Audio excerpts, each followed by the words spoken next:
नमस्कार, देश संसार संवादमा स्वागत छ। म दिपा दाहाल। नेपालमा केही वर्ष यता रेलको बारेमा निकै चर्चा भइरहेको छ। नेपालमा रेल आयो भने यहाँको विकास तीव्र गतिमा अघि बढ्छ भन्नेहरू पनि छन् र अर्को थरीले नेपालमा यदि रेल भित्रियो भने यो नेपाललाई ऋणमा डुबाउने काम मात्रै हुन्छ भन्नेहरू पनि छन्। यो बीचमा नेपाल सरकारले रेल निर्माणमा कस्तो खालको तयारी गरिरहेको छ, अर्थात् रेल मार्ग निर्माणमा यसले कस्तो तयारी गरिरहेको छ र प्रक्रिया कहाँ कहाँ पुग्यो भन्ने बारेमा आज हामीले चर्चा गर्दैछौँ। त्यसका लागि यति बेला हामी रेल विभागको महानिर्देशक बलराम मिश्रज्यूको कक्षमा आइपुगेका छौँ। स्वागत छ यहाँलाई देश संचार संवादमा। धन्यवाद। चाइना र नेपाल बीचको जुन सम्झौता भयो त्यहाँबाट सुरु गर्न चाहन्छु। जति बेला भारतले नेपालमा नाकाबन्दी लगायो त्यो बेलामा नेपाल र चाइना बीच BRI-सँग सम्बन्धित एउटा सम्झौता भयो अनि अर्को त्योभन्दा अगाडि चाहिँ पारवहन सन्धि भएको थियो। त्यो सन्धिमा अटेर चाइनाबाट नेपालमा रेल ल्याउने कुरा भयो। यो केरुङदेखि काठमाडौँसम्म आउने रेल मार्गको निर्माणको प्रक्रिया कहाँ पुगेको छ? नेपाल र चाइना बीच त्यो काठमाडौँ केरुङको प्रारम्भिक सम्भाव्यता अध्ययन प्री फिजिबिलिटी स्टडीको MOU भएअनुसार पहिलो चरणको काम सम्पन्न भइसकेको छ र अहिले हाम्रो र चाइनाको बीचमा एउटा अन्डरस्ट्यान्डिङको एउटा मेकानिजम छ, रेलवे मेकानिजम। प्रत्येक 6 महिनामा हामी मिटिङ बस्छौँ। नेपालको तर्फबाट हाम्रो सचिवजीको अध्यक्षतामा बैठक हुन्छ भने चाइनाको तर्फबाट नेपाल उसको नेसनल रेलवे अथोरिटीको उपाध्यक्ष उहाँको अध्यक्षतामा हाम्रो मिटिङ हुन्छ र एउटा मिटिङ नेपालमा हुने भने अर्को चाइनामा हुन्छ। रिसेन्टली जुन 17मा हामी चाइना गएर त्यो मिटिङ सकेर आएको हो। योभन्दा अगाडि चाइनिज टोली डिसेम्बर 2मा हामी कहाँ यो मिटिङ गर्न आएको थियो। त्यही बेला उहाँहरूले प्री फिजिबिलिटीको रिपोर्ट हामीलाई बुझाउनु भएको थियो। पूर्व सम्भाव्यता अध्ययन, पूर्व सम्भाव्यता अध्ययन प्री फिजिबिलिटी भन्छौँ हामीले अङ्ग्रेजीमा, पपुलरली नोन टर्म हो। अब नेक्स्ट चाहिँ हामी डिटेल डिजाइनको लागि उहाँहरूसँग रिक्वेस्ट गरिरहेका छौँ। केरुङ काठमाडौँ रेलमार्गको DPR कहिले हुन्छ? त्यसको लागि छलफल भइरहेको छ र चाइना यसमा पोजिटिभ छ र उपयुक्त समयमा हामी काम सुरु गर्छौँ भनेर उहाँहरूले आश्वासन दिनुभएको छ र हाम्रो मिटिङ लगभग त्यसैमा अगाडि बढिरहेको छ र विभिन्न तहमा छलफल पनि भइरहेको छ। तर कुरा के छ भनेको चाइनाबाट आउने रेल सिङ्गाछेसम्म आएको छ। सिङ्गाछेबाट केरुङ आउन पनि 400-500 किलोमिटर बाँकी छ र त्यहाँबाट बोर्डरसम्म ल्याउन पनि 20-25 किलोमिटर छ भने नेपाल पार्ट जुन काठमाडौँ रसुवागढी भन्छौँ त्यो तपाईँको 72 किलोमिटर मात्रै छ। तर यो एउटै प्रोजेक्ट हो, चाइनाको आफ्नै प्रोजेक्टमा यो काठमाडौँसम्म रेल ल्याउने उहाँहरूको परिकल्पना हो। किनभने एउटै प्रोजेक्ट बनाइएन भने यो पहाडमा तपाईँको रेल ल्याउन गाह्रो हुन्छ। जस्तो अब तपाईँको केरुङको हाइट धेरै छ, त्योभन्दा अगाडि सिङ्गाछेको हाइट अझ बढी छ, काठमाडौँको हाइट कम छ। त्यसले त्यहीँबाट ग्रेडियन्ट मिलाइएन भने काठमाडौँ रेल ल्याउन सम्भव हुँदैन। त्यसले एउटै प्रोजेक्ट अन्तर्गत यो स्टडी भएको छ। यो चाहिँ नेपाल पार्ट भन्छ उहाँहरूले र हाम्रो लागि चाहिँ काठमाडौँ केरुङ या काठमाडौँ रसुवागढी भन्छ। भनेपछि उहाँहरूले सुरु नगरेसम्म तपाईँहरूले सुरु गर्न पाउनुहुन्न अब हो? होइन, अब एउटै पार्टमा सुरु हुन्छ भन्ने भनाइ छ। तर अब नेपाल अब चाइनाको पार्ट कस्तो म भिजिट गरेको छैन। रिपोर्टमा चाहिँ उहाँहरूको पनि अलिकति अप्ठ्यारै टेरेन हो। तर नेपालको पार्ट चाहिँ रसुवागढीदेखि काठमाडौँ पुरै पहाड छ र जुन ट्रेन आउने हो त्यसको 98% आइदर टनल अर ब्रिजमा आउने हो। ठुला ठुला तपाईँहरूले कि पुल बनाउनु पर्यो कि भने तपाईँहरूले सुरुङ मार्ग बनाउनु पर्यो? कम्बिनेसनमा आउँछ। हजुर। अनि यसको 72 किलोमिटर मात्रै छ यो? 72 किलोमिटर। अब यो धेरै सो टनलमै हो, बाँकी खण्डमा अलि पुल हुन्छ। तर यो स्पिड चाहिँ हाई स्पिड हुन्छ, स्ट्यान्डर्ड गेजको ट्रेन हुन्छ। बनाउन अलि च्यालेन्जिङ चाहिँ हो, असम्भव चाहिँ होइन। यस्तो जियोलोजीमा पनि चाइनामा रेल बनाएको छ। इभन उहाँहरूले योभन्दा डिफिकल्ट टेरेन भन्नुहुन्छ, चाइना पाकिस्तान जोड्ने, त्यहाँ पनि रेल बनाउनु भएको छ, बनाउँदै हुनुहुन्छ भनेपछि इन्जिनियरिङमा सम्भव छ यो। तर त्यसको लागि अलि च्यालेन्जेसहरू छ। त्यसको ओभरकम गर्नलाई डिटेल डिजाइनमा चाहिँ अलिक बढी ध्यान दिनुपर्ने हुन्छ। त्यो प्रक्रियाहरू पुरा गर्ने क्रममा हामी अहिले छौँ र केही दिनभित्र मैले आशा गरेको हिसाबले केही दिनभित्र यसको डिटेल डिजाइनको काम सुरु हुन्छ। थुप्रै खालका चुनौतीहरू त्यहाँ देखिएका छन्। अर्थतन्त्रको कुरामा पनि चुनौती देखिने नै भयो। त्यसै गरी भूगोलको कुरा तपाईँले अलिकति जोडिहाल्नुभयो। ठुल्ठुला पहाड छन्, त्यसलाई चाहिँ छिचोलेर तपाईँले रेल कसरी ल्याउन सक्नुहुन्छ भन्ने अर्को एउटा चुनौती छ। त्यसै गरी अब यो डिपिआर तयार गर्नकै लागि थुप्रै पैसा खर्च गर्नुपर्ने देखिन्छ। केरुङदेखि काठमाडौँसम्मको रेलवेको लागि छुट्याइएको पैसा हेर्नुहोस्, त्यो पैसादेखि लिएर सम्पूर्ण कुरा चुनौतीको रूपमा देखिएको छ। तर यत्रो 3 वर्षसम्म तपाईँहरूले यो काम किन गर्न सक्नु भएन त? जुन सम्झौता भएको त्यो अनुसारको त काम कम्प्लिट भइसक्यो। अब फेरि पोलिटिकल लेभलमा अर्को सम्झौता चाहिन्छ डिपिआरको लागि। किनभने जुन सम्झौता पहिला भएको थियो, किनभने यसमा अर्थ राजनीति पनि हुन्छ, पैसाको व्यवस्था पनि गर्नुपर्ने हुन्छ। अब डिपिआर गर्दाखेरिको खर्च, अब त्यसको लागि पनि चाइना गभर्मेन्टले आफ्नो बजेट तयार गर्नलाई पनि पोलिटिकली यहाँको सहमति सम्झौता नभएसम्म उहाँहरूले राख्न गाह्रो हुन्छ। अहिले के छ भनेको नेपाल सरकारले पनि 2 अरब रुपियाँ यो बजेटमा चाइना काठमाडौँ केरुङ रेलवेको लागि डिपिआरको लागि छुट्याएको छ। करिब 2 अरब रुपियाँ छुट्याएकै छ, बजेटमै छ। तर अब त्यो कुरा के हो भनेको हामी आइसोलेसनमा मात्रै डिपिआर गरेर हुँदैन, यो चाइनाको सिस्टमसँग कनेक्ट गर्ने हो। मैले अघि पनि भने सिंगाछेबाट सिधै काठमाडौँ ल्याउने रेलको सिस्टम अनुसार काठमाडौँ रेल आउने हो। काठमाडौँबाट सिधै केरुङ गएर त्यहाँबाट फेरि कता जाने भन्ने हुँदैन। रेलवे भनेको कस्तो संरचना हो भनेको यो धेरै सडक जस्तो उकालेर झारेर हुँदैन। यसको एकदमै मिलेको ग्रेडियन्ट हुनुपर्छ, चढाइ उत्राइ एकदम मिलेको हुनुपर्छ। त्यो भएर मात्रै रेल सञ्चालनमा आउन सक्छ। त्यसैले यो लेभलको छलफलहरू भइरहेको छ विभिन्न चरणमा। अब सबै कुरा अहिले सतहमा नआएको हुनसक्छ, मिडियामा नआएको हुनसक्छ। तर यो कुरा एकदमै दुइटै गभर्मेन्ट एकदम कमिटेड छन्। रेल विभाग कमिटेड छ, चाइनाको रेलवे अथोरिटी कमिटेड छ। तर यो बनाउन पनि 6-7 वर्ष लाग्छ, सुरु गरे पनि 7-8 वर्ष लाग्छ। निर्माण कार्य सुरु भएपछि 9 वर्षमा सम्पन्न गर्ने भन्ने सरकारको योजना थियो पहिला। होइन, त्यो हामीले होइन कि चाइनिजहरूले नै भनेका जस्तो डिपिआर गर्न पनि 1-1.5 वर्ष लाग्छ। त्यसपछि हामी इमिडिएटली कन्स्ट्रक्सनमा गयो भने 6 वर्ष 7 वर्ष जति लाग्छ। किनभने यो 98% टनेलै बनाउने हो भने तपाईँ इमेजिन गर्न सक्नुहुन्छ त्यो प्राविधिहरू हामी कहाँ अलिक कम छन्। अब अहिले त्यसैले हामी अलिकति यस्तै हुन्छ भनेर अलिकति, तर चाइनाको अनुभव, चाइनाहरूले गरेका कामहरूको आधारमा हेर्ने हो भने त्यो उहाँहरूले भनेको भन्दा अगाडि नै यो रेल सम्पन्न हुने सम्भावना मैले देखेको छु। अब चाहिँ कहाँनिर कुरा मिलेको छैन? किनकि यो राजनीतिक तहमा हुनुपर्ने हो भने कस्तो हुनुपर्ने हो? 3 खर्ब नेपाली रुपियाँ यसमा लाग्ने अनुमान गरिएको छ। अब यो अहिलेको प्राइसमा यो एउटा प्रारम्भिक अनुमान मात्रै हो, यो एक्चुअल कस्ट होइन। अस्ति भर्खर मात्रै चिनिया विदेश मन्त्री वाङ यी नेपाल आउनुभयो। उहाँले त राष्ट्रपतिदेखि लिएर प्रधानमन्त्रीदेखि लिएर सत्तारूढ पार्टीको दलको अध्यक्षलाई पनि भेट्नुभयो। तर त्यहाँ केही पनि कुरा भएन भन्ने कुरा आइरहेछ। तपाईँले मात्रै पनि अस्ति भर्खर भन्दै हुनुहुन्थ्यो प्राविधिक विषयमा कुनै पनि छलफल भएन, हामीलाई सहभागी बनाइएन। कस्तो राजनीतिक सहमति हुनुपर्ने त रहेछ, तर किन यहाँ त्यस्तो उदासीनता देखियो त? अब यो धेरै कुराहरू चाइनाको रेलवे अथोरिटीलाई भर्खर मिटिङ सकेको त्यहाँ ब्रिफ गरिएको हुनसक्छ। दोस्रो कुरा मैले तपाईँले एउटा चाइनिज वे अफ वर्किङको तरिका मैले जति बुझेँ यो बिचमा उहाँहरूसँग कुरा गर्दाखेरि उहाँहरू चर्चामा आउनुभन्दा काम गर्न चाहनुहुन्छ। उहाँहरू मिडियामा सबै कुरा दिन त्यति रुचाउनुहुन्न। त्यसैले सबै कुरा बाहिर नआएको हुनसक्छ। उहाँहरूले जस्तो अब हामी यहाँ खुला मिडिया छ, हामी जे पनि कुरा अलि पहिले भनिदिइ सक्छौँ या मिडियाले जानकारी पनि लिइसकेका हुन्छ। चाइनिज वे अफ वर्किङ डिप्लोमेसीमा चाहिँ उहाँहरूले सबै कुरा सतहमा ल्याउन चाहनुहुन्न। तर उहाँलाई चासो भएको विषयमा त उहाँले इन्डो पेसिफिक रणनीतिको बारेमा विज्ञप्ति जारी नै गर्नुभयो। अब तपाईँले हाम्रो परराष्ट्र मन्त्रीजीले मिडियामा भन्नुभएको छ रेलबारेमा कुरा भएको छ। उहाँहरूले सबै कुरा मिडियामा दिन त्यति रुचाउनुहुन्न। त्यसैले यो कुरा उहाँहरूको रिक्वेस्ट नै बाहिर नआएको हुनसक्छ। भनेपछि यो काम गर्दै जाँदाखेरि तपाईँहरूले अहिले तपाईँहरूलाई खाँचो परेको उच्च तहको राजनैतिक सहमति नै हो दुई पक्षबीच? मेरो लेभल भन्न मिल्ने हो कि होइन, अब मिडियाको तपाईँहरूको कुरा सुन्दा सायद चाइनाको वर्तमान राष्ट्रपतिजीको भ्रमण हुने सम्भावना प्रबल छ। त्यो बेला यो ठुलो प्रोजेक्ट हो, फेरि यो मेगा प्रोजेक्ट हो। उहाँहरूको लागि पनि हाम्रो लागि त गेम चेन्जर प्रोजेक्ट भन्छौँ हामी। त इमेजिन गर्नुहोस् त काठमाडौँबाट चाइनाको पोर्टसम्म हामी सिधै ट्रेनमा जान सक्ने भयौँ भने हाम्रो देशको कस्तो विकास हुन्छ। इन्डिया र चाइनाको के अरे यो व्यापार कति डलरको छ, बिलियन डलरको। चाइनाबाट रेल आउने, काठमाडौँ रेल आउने। अहिले उहाँहरू 1 महिना लगाएर समुद्री बाटोबाट उहाँहरू सामान ढुवानी गर्नुहुन्छ भने यो 2 दिनमा सामान चाइनाको बोर्डरबाट भारतको बोर्डरसँग पुग्न सक्ने अवस्था भयो, त्यसको स्पिलओभर इफेक्टले नेपाललाई कतिको फाइदा हुन्छ। अब यो सबै कुराहरू सोचेरै यदि कल्पना रियालिटी भयो भने यो देशकै कायाकल्प हुन्छ। कतिपय बुद्धिजीवीले चाहिँ रेल नै सम्भव छैन भन्नुहुन्छ, उहाँहरूलाई तपाईँ के भन्नुहुन्छ? म यसमा एउटा उदाहरण थपौँ। अब मध्य पहाडी पिच हुँदैछ।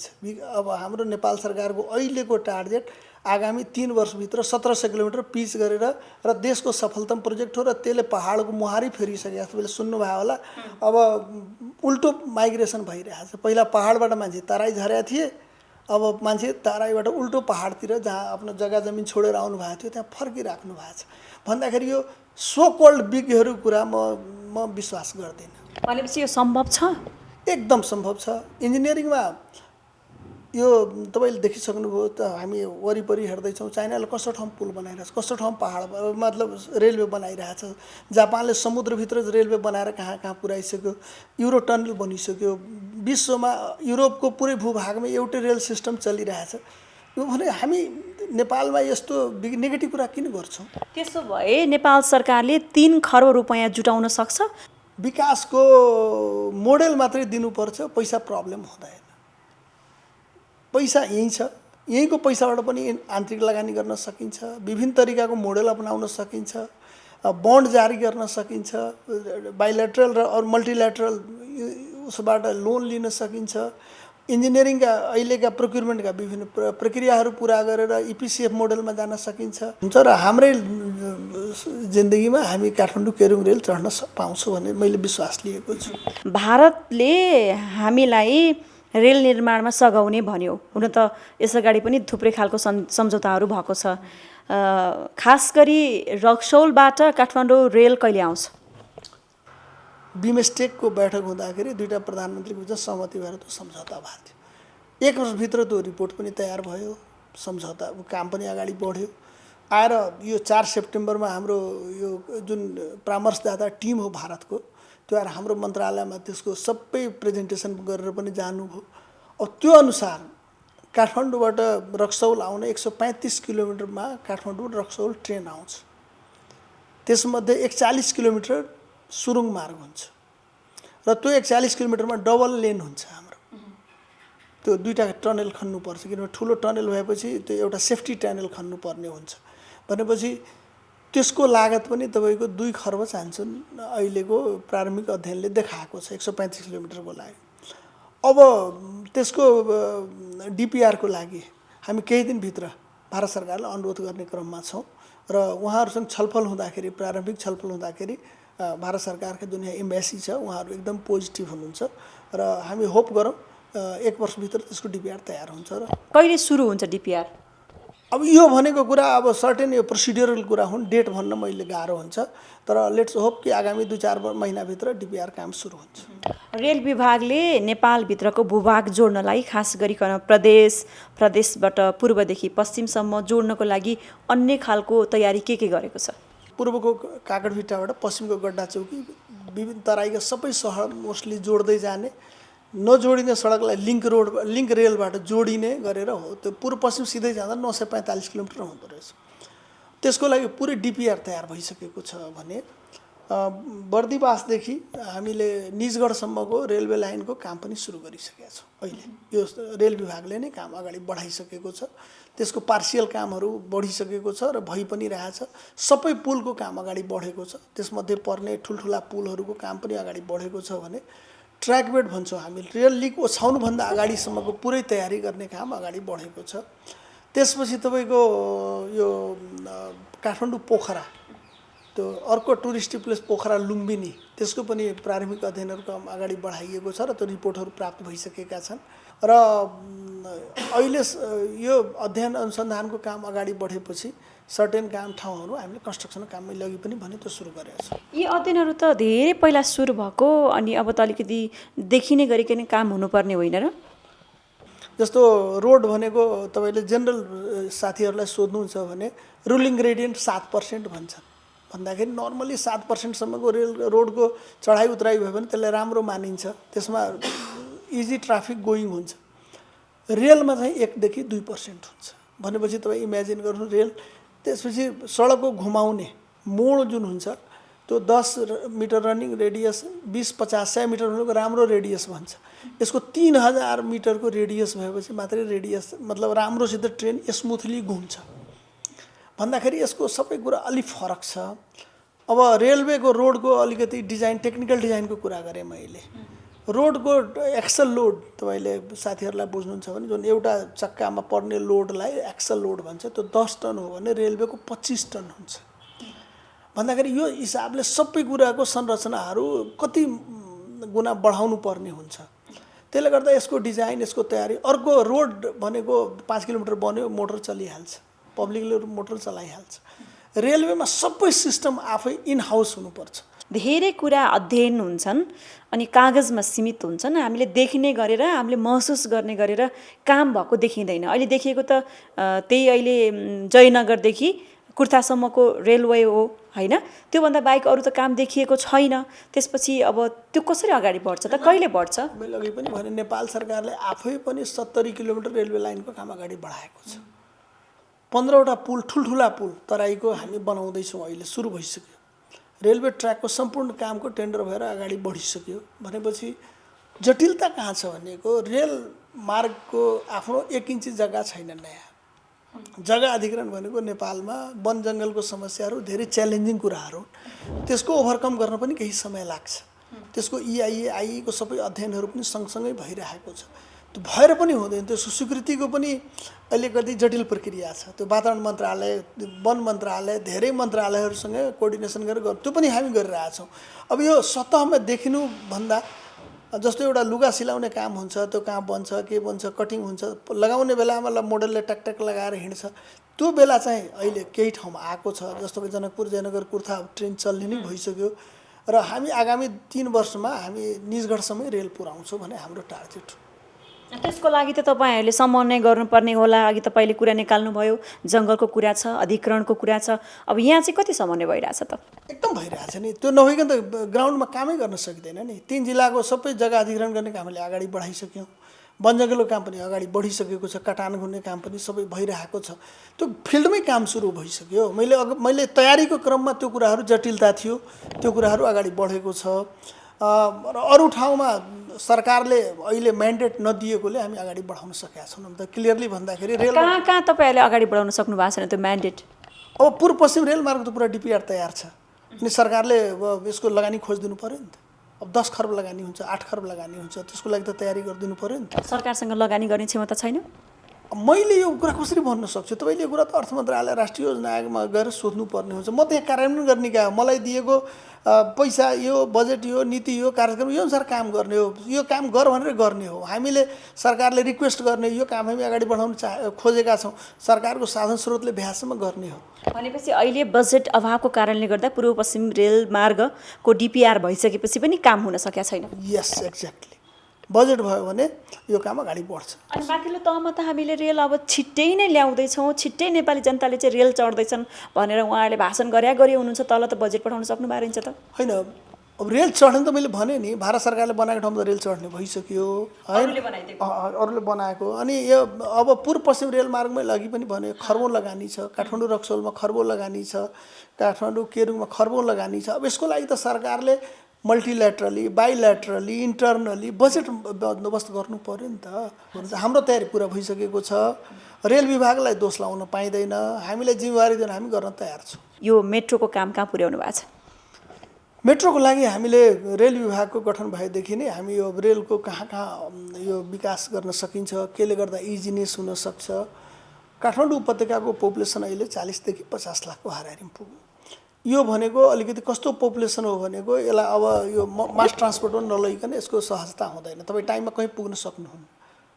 अब टाइममा नपुग्नु भनेको त ठुलो टाइम, मनी, सबै कुराको लस हुने हो। त्यसले गर्दा अहिले विभिन्न अध्ययनले, जति पनि एक्सपर्टहरूको अध्ययनले के देखाएको छ, रिसेन्टली पनि जाइकाले अध्ययन गरेको छ, त्यसमा लङ टर्ममा त मेट्रो मास ट्रान्सपोर्ट बनाइकन यहाँ अब ट्राफिक सहज हुँदैन। त्यसको लागि अब जुन गर्नुपर्ने हो, विभिन्न 5 रुटको 78 किलोमिटरमा हामीले यो मेट्रो विस्तार गर्दाखेरि काठमाडौँको ट्राफिक आगामी 25 वर्षको लागि सहज हुने र त्यसपछि पनि फेरि अध्ययन गरेर त्यसलाई कता कता लिङ्क जोडेर गर्ने भनेपछि त्यो गर्ने हो।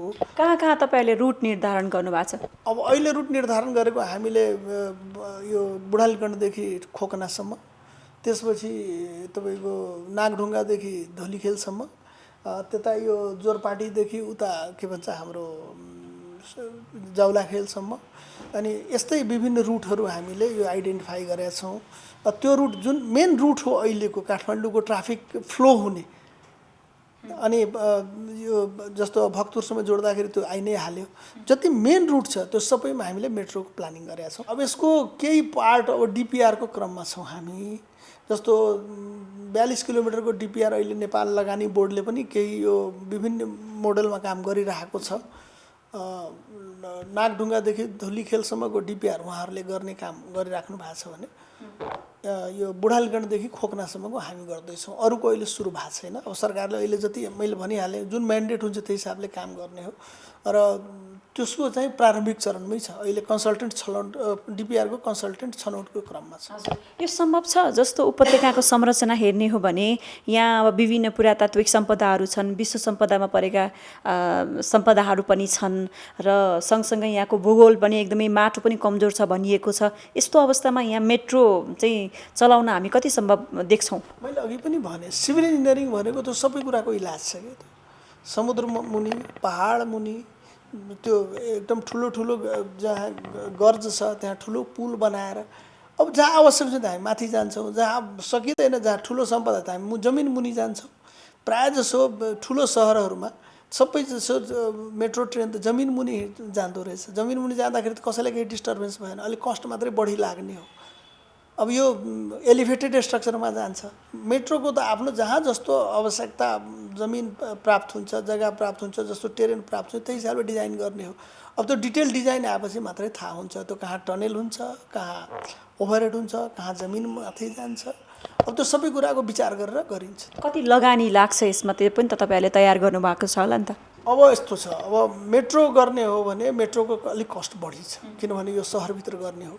सहरभित्र गर्दाखेरि मोस्टली हामीले कि त जमिनमाथि पुल बनाएर जाने हो कि जमिन मुनि टनेल बनाएर जाने हो। अब यसको के देखिया छ भने जमिन माथि नै जाने हो भने त्यो चाहिँ त्यसको एउटा कस्ट हुन्छ भने जमिन मुनि जाने हो भने त्यसको 3-4 गुणा बढी कस्ट। अब अनुमानमा तपाईँको 1 किलोमिटर बनाउँदाखेरि 2 देखि 3 अरब रुपियाँ लाग्छ। टोटल कति किलोमिटर हुँदैछ? हामी 78 किलोमिटरको प्लानिङ गरेका छौँ अहिले। अब त्यसको सबै गर्ने हो भने खरबमा जान्छ। कति खरब हुन्छ तपाईँ हिसाब गर्नु, त्यो 80 भनेपछि 2-3 खरब जति जाने हो। रेल विभागले उपत्यकामा मेट्रो चलाउने एउटा योजना बनाइरहँदाखेरि महानगरपालिकाले पनि काठमाडौँमा मेट्रो चलाउने भनेर घोषणा गरेको छ। यो मिलेन जस्तो लाग्छ हामीलाई त यो। अब यो बारेमा अरूले के भन्छन् त हामीले भन्ने कुरा पनि हुँदैन। नेपालको संविधानले रेल भनेको टोटली सङ्घीय सरकारको जिम्मेवारीभित्र तोकेको छ। तपाईँ संविधान पल्टाएर पढ्नुहोस्, त्यो चाहिँ कुनै प्रदेश या स्थानीय सरकारको जिम्मेवारीभित्र तोकेको छैन। तर उहाँहरूले कुन हिसाबले कुन म्यान्डेटले अगाडि बढाउँदैछ मैले भन्ने कुरा पनि भएन। मैले पनि सुनेको मोनोरेलको कुरा सुनेको छु। अब मोनोरेल भनेको अहिलेको मैले सोद्धा या मलाई होइन विज्ञलाई सोद्धा पनि मोनोरेल अहिलेको प्राविधिकमा अब्सोलिट भइगयो। मतलब त्यो अहिले विश्वव्यापी रूपमा त्यो बन्द हुने टेक्नोलोजीको रूपमा आइरहेको छ। कारण के हो भनेको मोनोरेल एकदमै एलिभेटेड स्ट्रक्चर हुन्छ, उसको लगानी र उसको प्रतिफल हामीले इन्जिनियरिङमा कति लगानी गर्यो त्यसको बेनिफिट कति हुन्छ हो हिसाबले गर्ने हो।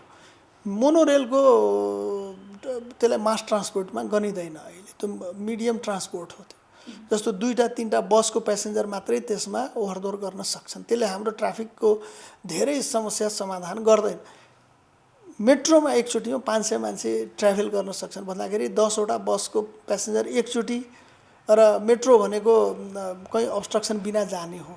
त्यसले गर्दा मोनोरेल अहिलेको समाधान होइन, धेरै विज्ञले भनेका छन्। अब यसमा अरू निकायले के गर्छन् त्यसको बारेमा मलाई थाहा पनि छैन, मलाई सोध्या पनि छैन, म त्यसमा धेरै बोल्न पनि मिल्दैन। हजुर, यहाँलाई म धेरै धेरै धन्यवाद दिन चाहन्छु। थ्याङ्क यू भेरी मच मेरो कुरा पनि राख्नलाई मौका दिनुभएकोमा।